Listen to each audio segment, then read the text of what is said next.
বরিশাল মুলাদী উপজেলার ৫ নং চরকালেখান ইউনিয়ন কৃষক সমাবেশ। মোহাম্মদ সাইদুল ইসলাম তানভীর, বরিশাল বিভাগীয় ব্যুরো প্রধান। বাংলাদেশের সংখ্যাগরিষ্ঠ কৃষক জনগোষ্ঠীকে সংগঠিত করার লক্ষ্যে সারা দেশে ৩ মাস ব্যাপী ইউনিয়ন পর্যায়ে কৃষক সমাবেশের অংশ হিসেবে বরিশাল উত্তর জেলার মুলাদী উপজেলার ৫ নং চরকালেখান ইউনিয়ন কৃষক দলের উদ্যোগে কৃষক সমাবেশ অনুষ্ঠিত হয়। শুক্রবার বিকাল ৩টায় স্থানীয় চরকালেখান নমরহাট হাই স্কুল মাঠে অনুষ্ঠিত এই কৃষক সমাবেশে সভাপতিত্ব করেন মোহাম্মদ আব্দুল সালাম সর্দার। প্রধান অতিথি হিসেবে উপস্থিত থেকে কেন্দ্র থেকে সরবরাহ করা লিফলেট পড়ে শোনান বরিশাল উত্তর জেলা শাখার জাতীয়তাবাদী কৃষক দলের আহ্বায়ক নলি মোহাম্মদ জামাল হোসেন।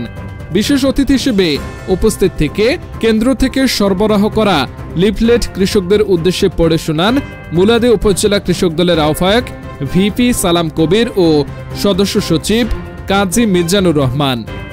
এই কৃষক সমাবেশে অন্যান্যদের মধ্যে উপস্থিত ছিলেন উত্তর জেলা সদস্য জুয়েল খন্দকার, গাছুয়া ইউনিয়ন সভাপতি খন্দকার মোহাম্মদ বাবুল আলম, চরকালেখান ইউনিয়ন সদস্য সচিব মোহাম্মদ সালাম চৌকিদার সহ চরকালেখান ইউনিয়ন নেতাকর্মীরা উপস্থিত ছিলেন।